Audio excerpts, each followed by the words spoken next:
Hey there, y'all. I had a really rough day at work today, but I've been excited to make this video for you, and gotta get my camera working again. This video quality is terrible, but we're not stopping and going back now. No, because this is my very first bloody book review. What is a bloody book review? It is wherein I completely erratically talk about a book that may or may not mention periods or femininity or womanhood, you know, all those things that I love to talk about and nobody likes to listen to me talk about. So, for my very first bloody book review, I have chosen Are You There, God? It's Me, Margaret by Judy Blume. Of course, what other book could I pick for my very first bloody book review? Alright. Are You There, God? It's Me, Margaret was published originally in 1970 by Atheneum Books for Young Readers. Judy Blume was already, I think, an established author at that time. She's written like a bazillion beloved books for children and young adults. And this book, however, will live on forever in infamy in the minds of any woman who was a preteen in the 1970s or 80s. Or perhaps even up into today, because my copy of this book when I was a kid looked like this. And it seems that there's actually been many cover changes, which means the publishers are really trying to appeal to their really quickly changing young audience. So, probably a good idea. I just reread this book for the first time since, I'm pretty sure, 1986. And before I reread it, I sat and thought about it, and what did I remember? And I remembered exactly 3 things from this book as of a week ago. The first was that Margaret lived in New Jersey. I remembered that because when I read this book as a child, I also lived in New Jersey, therefore, kind of a sticking point. The second thing I remembered was this. You get it, right? We'll come back to that later. And the third thing I remembered was a scene in this book that was horribly traumatizing to me as a child to read about a young girl who got her period in a super unprepared way. I'll also return to that later in this review. Let me preface that I was 9 years old when I read this book. I was kind of an advanced reader. You want to see what I looked like when I was 9 years old? Here you go. Yo, I was still a little girl, but proud of that first day of school outfit. Probably I was a little too young for this book at the time. I think people remember it really strongly because, particularly in 1970, this book discussed topics so openly and candidly that I can't imagine were really openly and candidly discussed frequently, and certainly not in the world that I grew up in. Basically, Are You There, God? It's Me, Margaret is the story of a little girl's epic journey through 1 year of school, specifically 6th grade. Isn't that perfect? All I have to do is say 6th grade, and you like cringe, right? And while I am going to talk primarily about the way periods are discussed in this book, periods are really only one thing that Margaret and her girlfriends are obsessing over. Margaret Simon is a perfectly normal little 11-year-old girl who has grown up in New York City and just recently moved to the suburbs of New Jersey. Margaret's family seems pretty cool. They're actually kind of modern and progressive for the time. She has her mom and dad and her kind of kooky grandma Sylvia, who she is very close with. Next is Nancy, aka the Plastic. Nancy seriously is going to grow up to be Regina George from Mean Girls. I mean, she's kind of like the bossy girl of the neighborhood. She kind of sought Margaret out when her family moved to the neighborhood because their realtor had passed out an information sheet about them. Like, did this happen? Like, I feel certain this never happened in any of my childhood neighborhoods, and now I think people would find it pretty creepy. But apparently in 1970 it's perfectly normal for a realtor to hand out an information sheet about your family when you first moved into a neighborhood so that all the neighbors could come and greet you and bring you casseroles or, things. Other than Nancy, Margaret has 2 little girlfriends, Janie and Gretchen, and they primarily function to kind of just fill out that obligatory quartet of like giggling little girls. And Gretchen and Janie also offer a really important opportunity for Margaret to compare her family life to as part of her personal journey. Together, these four girls form the PTSs, preteen sensations, and I can totally get behind this club name, by the way.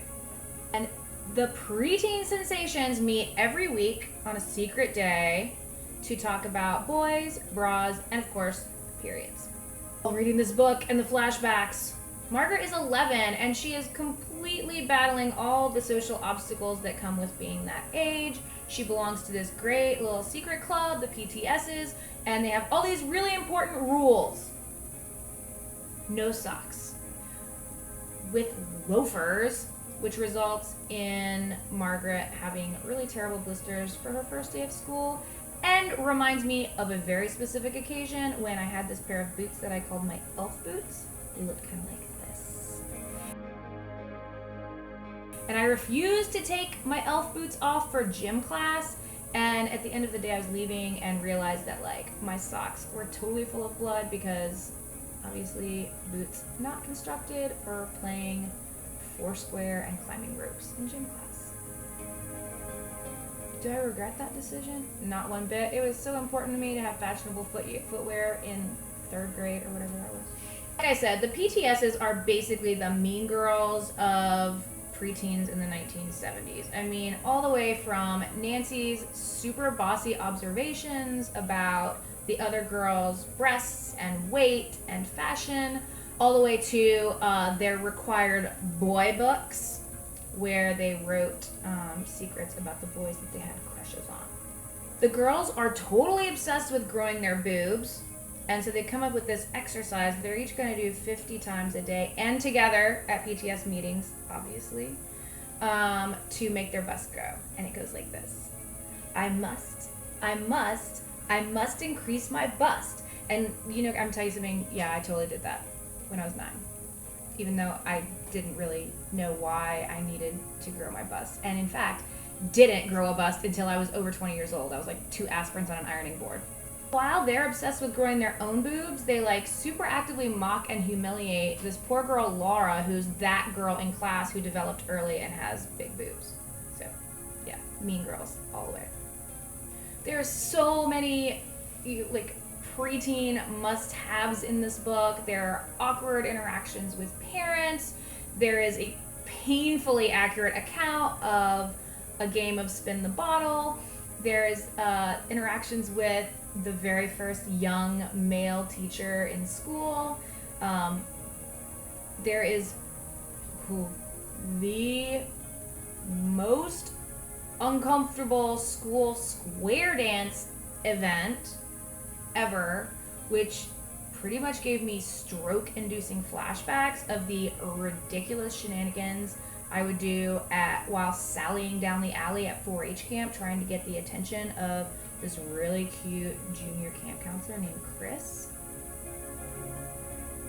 And of course, endlessly the girls are being peppered with and assaulting each other with the question of when will you get your period? Who will get it first? What will it feel like? What does it mean? Everything is going to change as soon as this happens to us. Pressure to pass this biological milestone is so intense. Y'all, the feelings this... Did I mention that I intentionally read this book while I was on my period? I don't know why I did that.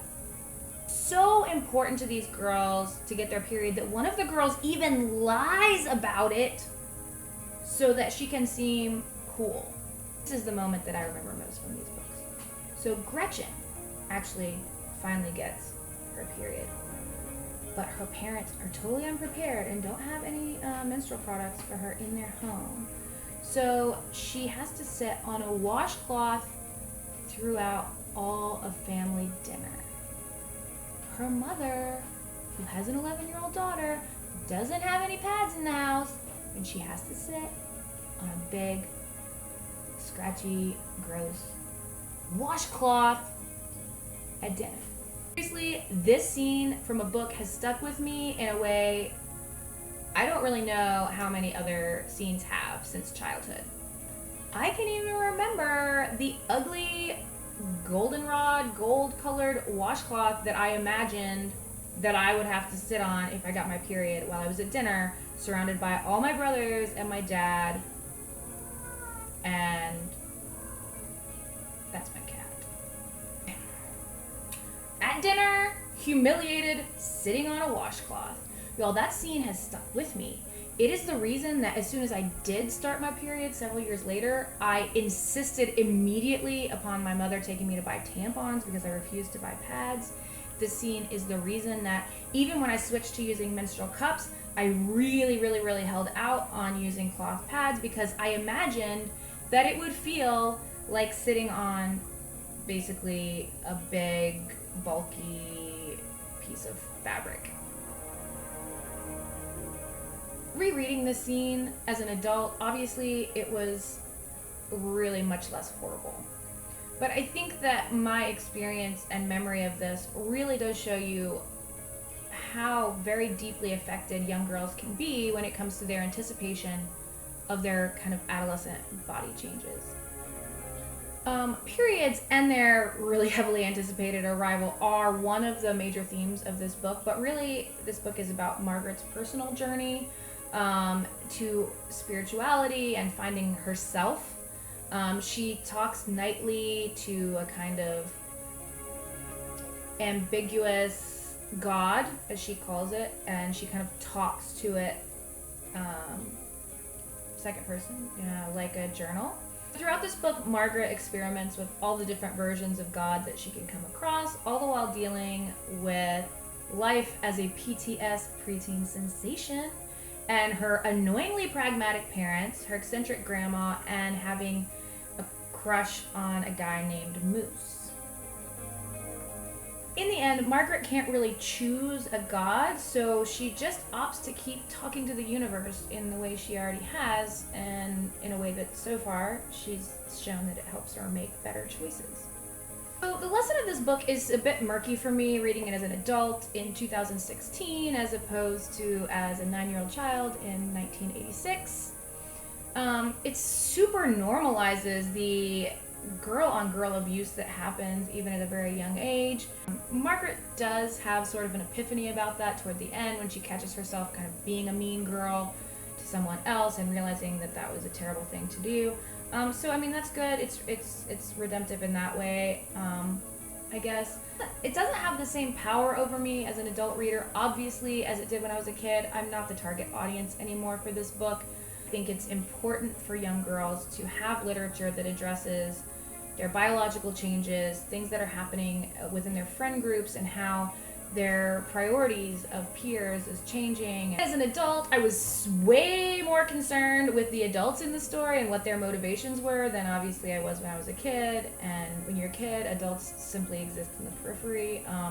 And so that part of it was really interesting for me to kind of realize kind of how, in some ways, cool Margaret's parents were, and thinking about the young male teacher, I forget his name, and not thinking of him as a hot, object to crush on, but thinking of him as a young, untrained teacher in a public school system.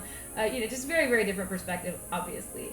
So, overall, I give Are You There, God? It's Me, Margaret 4 out of 5 stars for candidly presenting super awkward and sensitive material to an audience of young, inquisitive, sensitive girls who really do need to know that everything is going to be okay.